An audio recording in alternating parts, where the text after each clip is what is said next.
Well, hello and welcome back to the Basic Bible Podcast. I'm your host, Kevin Thompson. Sitting next to me, you guys know the singing Santa himself, Ray Jewell. Ray, welcome back. Thanks, Kevin, and I'm glad we don't do it this way very often. Yeah, this is our first actual video, and I know you just said we're not going to do this very often, but during this time, this is probably how we're going to do a lot of these podcasts. You think? I think so. In fact, I've already scheduled a few. Okay. And so this is how it's going to work for a little while. That means I have to smile more. Yeah, but not too much. You don't want to freak everybody out. All right. So we're going to be talking about, we're joking around. We're talking a pretty serious topic, though, with a little bit of levity because we can't help that. And that's the coronavirus. That's why we're here. We're doing this interview remotely and not in person. Oh, I should be 6 feet away? You should be at all times anyway, even without this. But anyway, so we're going to be talking about the coronavirus. And I want to take some time and clear up a few things. There's a lot of misinformation out there. Mm-hmm. And, of course, we do want to approach this from a Christian perspective or a biblical worldview perspective as well. And so I've asked a friend of mine to join us, and that's Dr. Gordon Lynn. And so, Gordon, welcome to our podcast. Hi, it's good to be here. All right. Well, here we are. You're on top of us right now for some reason. But so, Gordon, you're an ER doc out in Rockford, Illinois. Tell us just a little bit about yourself first. Throw a softball question in. Let's see. Well, I first knew I wanted to be a doctor way back in the third grade. No, I'm kidding. Kevin's like, please stop. Yeah, I'm hearing people clicking away already. So. Oh, man. Wait, is this live? No, but I can hear it in the future. Oh, good. Wow, special abilities. I'm an emergency physician. I work in the emergency room. I'm the nocturnist for our group. I work exclusively nights and only nights. So we come across some very interesting people. Oh, I bet. In the night. You across me once, and you still. Yeah. But now in our house, you're a hero, but not because you're a doctor at all. But you came over and you fixed our video game system a couple times. So I think 3 times. I can't do it. I don't know anything about video games. I'm whatever. But okay, so let's talk about the coronavirus because it's what everyone's talking about. It's affecting every one of our lives. Let me ask a basic question, and this may seem too basic, but what is it? What do we mean by this virus? I mean, we all know the effects of it, I guess, but what is a virus, and how is it causing all this trouble? Oh, okay. So going back a little further. So a virus is not technically alive. It's basically a data packet. It's an enclosed structure that contains either DNA or RNA. Now, outside of that packet is a couple of receptors that fools the body's cell into taking it in. It's like someone with a forged key card gaining access to a building where they don't belong. Now, once inside that, the strands of DNA or RNA will unravel, and it kind of hijacks the cell, and it'll turn the cell into a factory to make more of itself. From that point on, either the cell bursts or the cell's tricked into just outputting these virus particles, and they'll continue to spread havoc and mayhem throughout the rest of the body. Okay, it's not nearly as bad as that usually. So things like the common cold is a virus, and it'll infect the lining of your stomach, your throat, your lungs.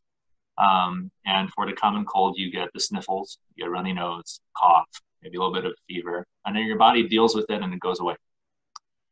There's a couple of problems with that, though.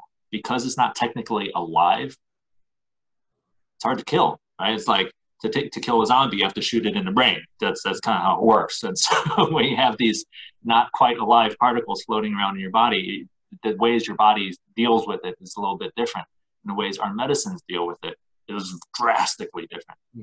And so you get bacteria infections and virus infections. And for a lot of bacteria infections, we give antibiotics, makes the bacteria explode, and we call it a day, life goes on. But for viruses, we have to somehow hijack the body's own processes with the medications themselves to either block the virus from at various stages of that process I described earlier, where it tries to gain access to your cells through a forged key card. For example, that's why HIV, when you take a treatment for it, it's four different antiviral drug classes working together to stop that virus. Wow. If you have a bladder infection, it's usually the one antibiotic and you're done. So this makes viruses kind of different in that way. So this gets into our bodies through, is it like an airborne pathogen type of thing, or? Depends on the type. It depends on the type of the virus. Okay.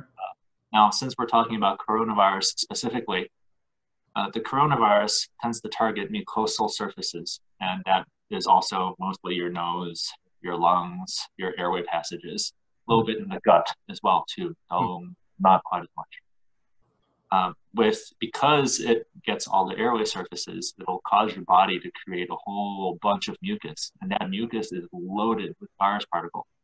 And so when a person is infected with the coronaviruses, every time they cough, every time they brush their nose and touch something with it, you're going to leave trails of virus particles whenever they sneeze, whenever they touch anything with their hands after they touch their face.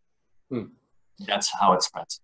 Okay, so I want to talk, there's a lot of information out there, some of it good, some of it not good, some of it, I heard this guy on the internet once, or as opposed to, you know, I've been reading on the CDC website or something.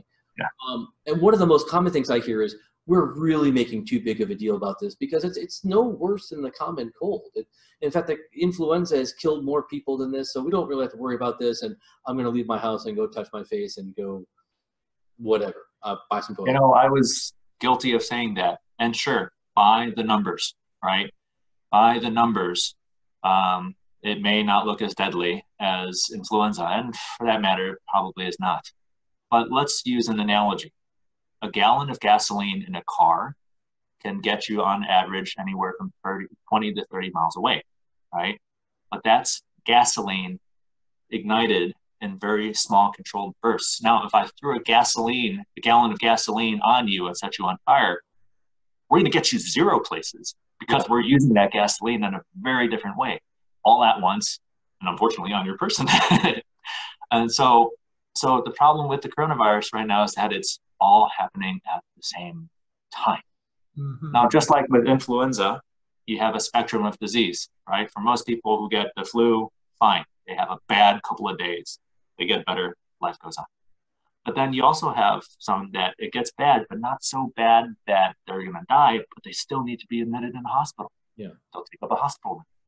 And then there's ones that are so sick that they require basically the kitchen sink thrown at them. They require ventilators, different machines to keep them alive in a specialized intensive care room with dedicated, very intense one-to-one nursing staff to make sure everything gets done, to make sure that person doesn't die. Fine. During the flu season, that gets all spread apart. Now imagine if you had the entire flu season compressed into 1 week and have all of that show up at the hospital. Where are we going to put them? People that need to be admitted. You can't resuscitate someone in a broom closet. Yeah.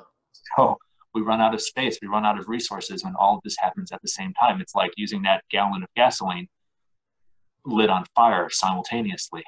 It's dangerous and unproductive, as opposed to, you know, the gallon of gasoline ignited in small bursts to get a car from here to 20 miles away.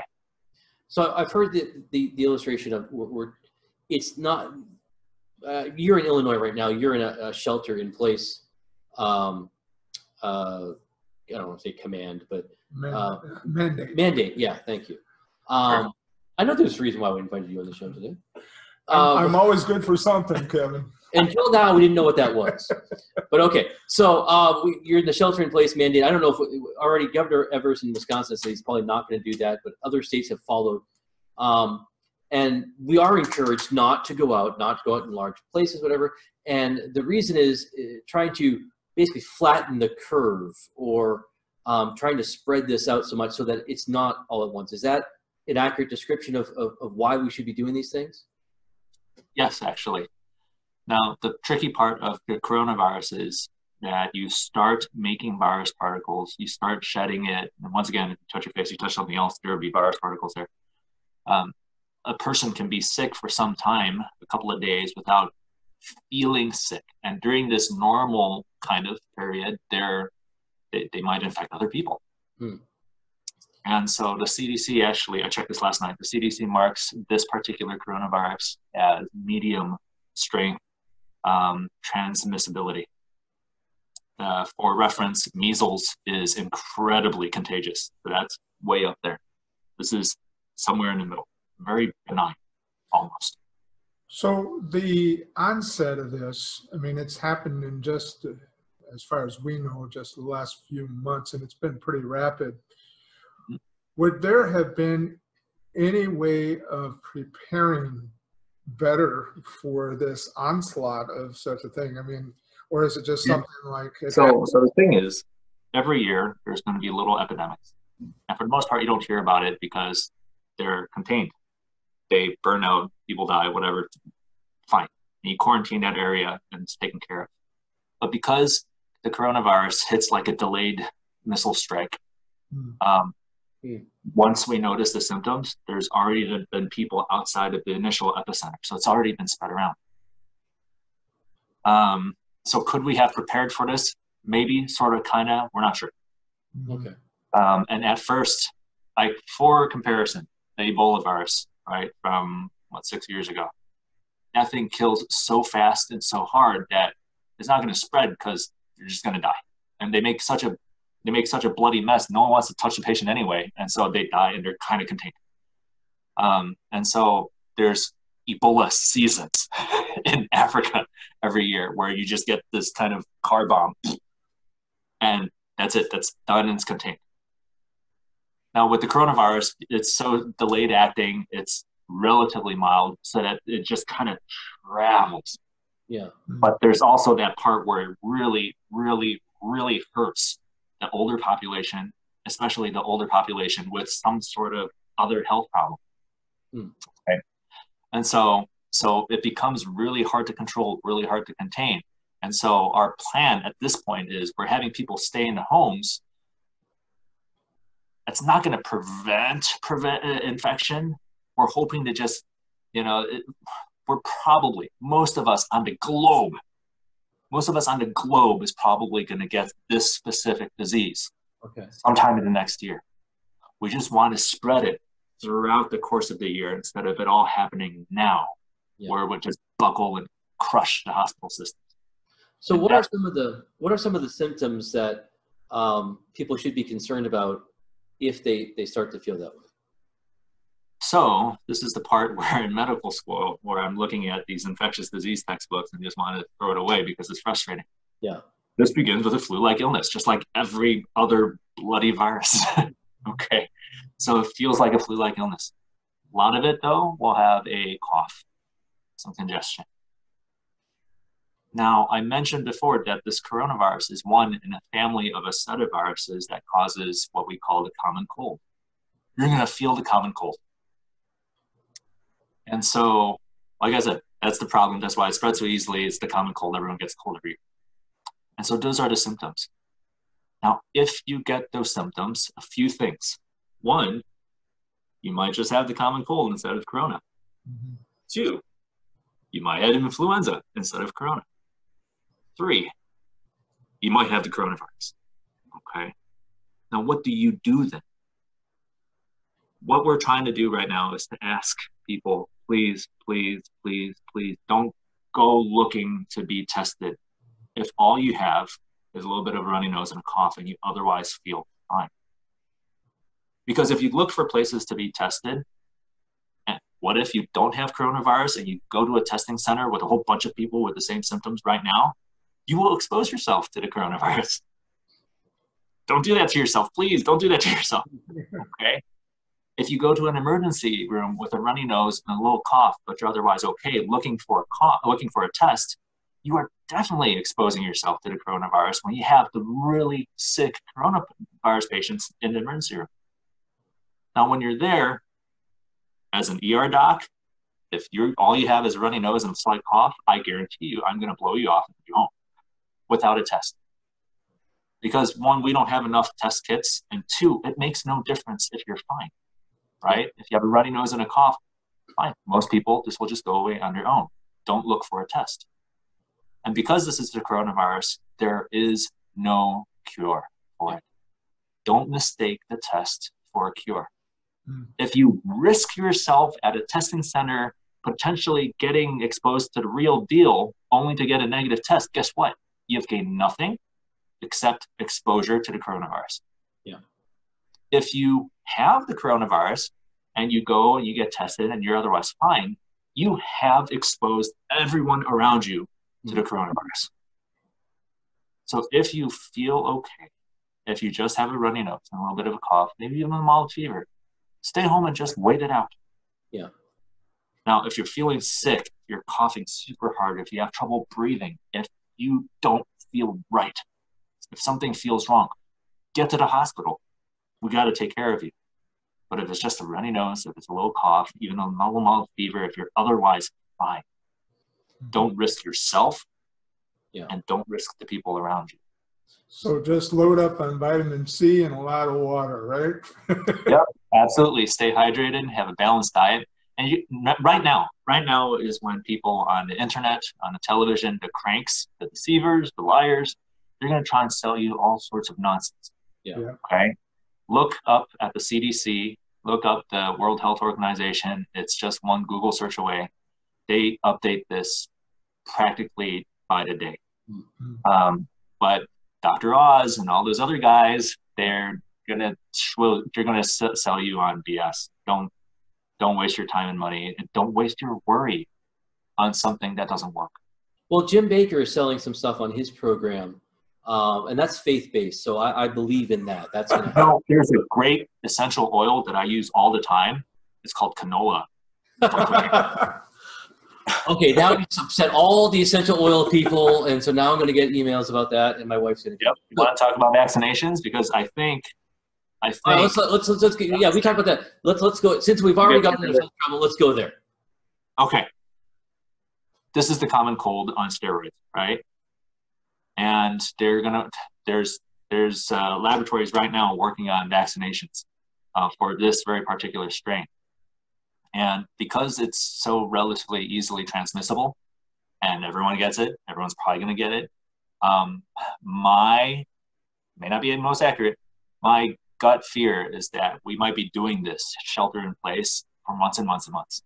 And the only time this will really truly go away is if we get the vaccine, right? That's why things like measles and polio were selected to be the first candidates to develop vaccines for. Because all this shutting schools down, like I remember my mom telling me that that's what they had to do when polio swept through her community. She's a survivor of polio, thank goodness, but her right arm is a lot weaker and she has a whole bunch of friends who limp.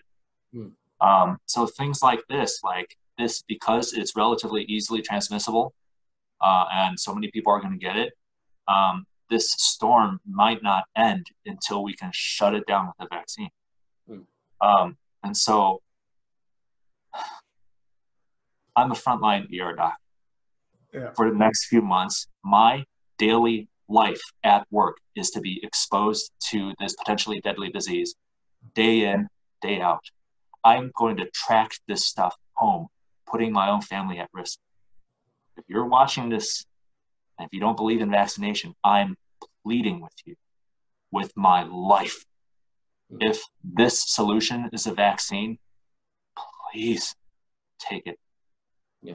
I don't want to do this again. I beg of you.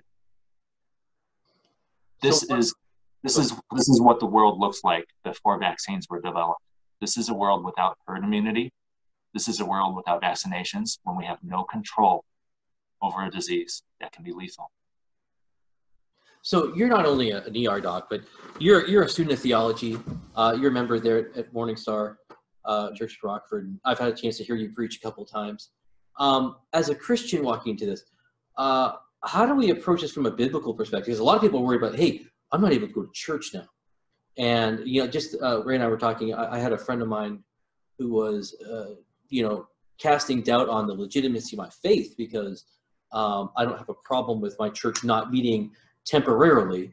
while we're trying to sort through all of this stuff and go with live stream and things like that. As a Christian, how do we approach this from that perspective? First of all, it's not the apocalypse. Yeah. We're going to have wars. We're going to have rumors of wars. Jesus said that. Like, it's not the end. Okay. When the end shows up, it's going to be clear, dramatically clear, unequivocally clear. This is a plague. It's a nuisance. Okay, fine. All right, we'll get that out of the way. The big question right now, tangibly, especially since tomorrow's Sunday, is it biblical that we don't go to church? There's a few things. First of all, the government, state government currently in Illinois, they're telling us not to meet, not because they're saying that Christianity is wrong, you should worship the governor or anything, some such like that. They're not targeting churches in particular. No, they're not targeting churches in particular. So that's one. This is not persecution. Okay. This is for the safety of the state, of the people, of the community, and also for the safety of the church. In a sense, like, what's the age demographic of churches? A lot of really young, a lot of really old, right? And so by meeting together in like this is not the church taking care of itself if you end up with a whole bunch of dead elderly parishioners. So don't do that. Now, you have examples throughout church history of churches, of Christians meeting together despite people dying all around them as a show of our confidence against death, that we are eternal, we die, we get to heaven, we're still going to meet. That's awesome. Okay. But that's back then when we don't know how diseases work. We don't know how quarantine work. And plus, like, people back then were not blessed with the technologies that we have now, where we can still work on getting community, like you and I talking together through the internet. So these are very different scenarios. So one, it's not lack of faith. Isn't it a lack of faith? You know, shouldn't we just trust to God that He's going to take care of us and meet together anyway? Well, if you think about it, one of the writers of the Bible is the physician Luke. Mm-hmm. That alone acknowledges the point that there is sickness and illness no matter what. Yeah. And that even a physician is required. And thankfully, physician Luke contributed to the New Testament. So, yes, God working in this world is Him withholding His judgment.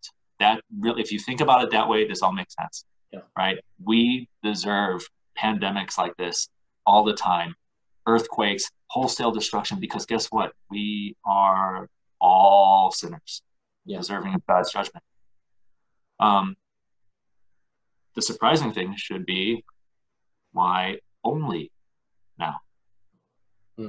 So when you look at it that way, sure, you know, we can meet together, we can show we have faith, or we can show to the world that we're fools who can't follow simple directions. That got Adam into trouble in the garden, by the way. And we want to put you in danger and risk. Yeah. So especially when you realize that this is not the government persecuting the church, I think that takes a lot of the pressure off of it. Right. And we can look for creative and clever ways of remaining together as a body, right? We can call people, we can meet people outdoors, just a few at a time, to make sure people are doing okay. Like, if we can maintain our communities like this and support the old and people with disabilities in our church bodies, we're going to shine. We're going to look amazing compared to the fear that the rest of the world is showing. Okay, two final questions real quick, because I know you've got to run, and our time's running out. Number one, how many rolls of toilet paper does it take to prevent the virus? I mean, I think you need to ask the owl, if you remember that Tootsie Roll Pop commercial. 1, 2, 3. Okay, then there we go. It's not a little bit of chocolate goodness on the inside, so be careful about that. That's when an analogy falls apart. Oh boy! So and then you opened it. while we're sheltering in place, while we're quarantined, we're sticking around. What's the video game we should be playing? Oh my goodness. Well, Skyrim works pretty nicely. Yeah, those are big, huge worlds. And if you're on Switch, you can play The Legend of Zelda. That one's a nice outdoorsy exploration. Oh. But as long as it's not, freezing temperatures outside like it is right now, or go outdoors, enjoy nature when it's not trying to kill you. Okay, so finally, let me ask you this. What are the things that we should be doing here? And then finally, how can we be praying for you, someone on the front lines there in the ER?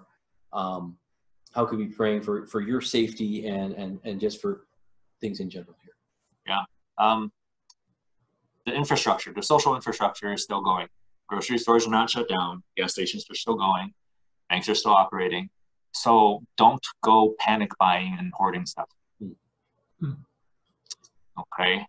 Now, that being said, don't buy small amounts. Plan ahead. So buy larger groceries so that you're not going out to the grocery stores over and over and over again, right? So somewhere in between.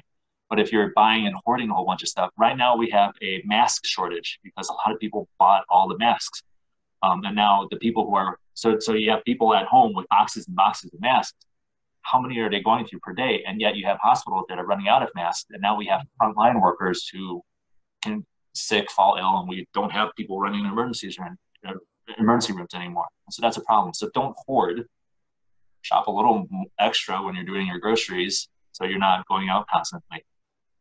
Be sensible. I've told people before, like, we of all people as believers should not have a spirit of fear, right, especially since fear will disengage our higher decision-making abilities, and we end up thinking selfishly. Yeah. Jerusalem survived persecution by the Romans in the book of Acts, mostly because the Christians helped one another. Yeah. And if we can look for ways to do that right now, that will be a beautiful thing. And how as for that last question, pray for safety.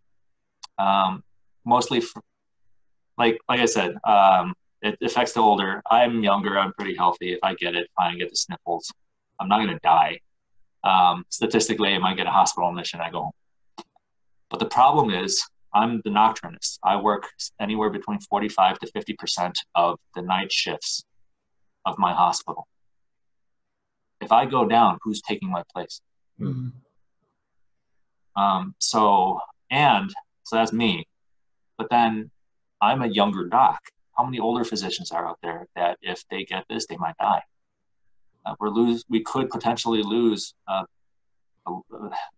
We could lose experience. We can lose a valued, or like some valued part of our physician team permanently. And so safety, logistically, safety for safety's sake. Those are big prayers for everyone right now working in the hospital.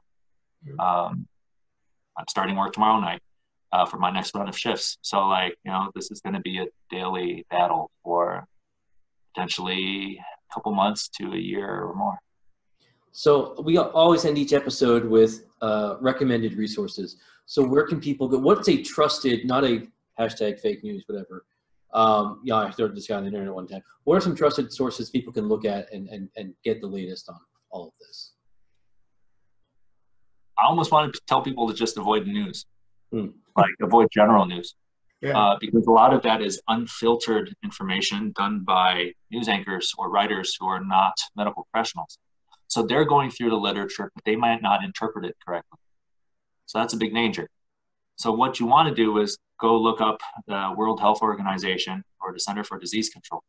Now, these are people whose study is disease going through populations, and they are keeping the people on the field trying to figure out where this disease is going, what's going on. And they're updating it super frequently as things are unfolding as we speak. So that is an excellent source, not Fox News or anything like that, or bloggers or what have you. So you have to be careful about what you look into. And if anything looks too good to be true, it's what? Be true. Yeah. Well, Gordon, thank you so much for taking the time and talking to us. I know you've got an incredibly busy schedule now, but thanks for joining us. And thanks for serving as you do. Yeah. Oh, thanks. Yeah. It's a cool job that I get to do, and every once in a while I can make a big difference. And so, if not for such a time like this, right? It's kind of echoing what Esther heard in her critical hour. Yeah. So this is an amazing amazing work that I get to be a part of. Well, thank all of you for joining us, and we'll be back next week. We'll jump back into our look at the book Unquestioned Answers by Jeff Myers, and Raina will be back with that. Until then, check out our website, www.basicbiblepodcast.org. We'll have those links that Gordon mentioned, and a whole bunch of other stuff you want to check out there. Again, at Twitter at Basic Biblecast, and Instagram on the same handle. So until next week, have a great rest of your week and stay safe.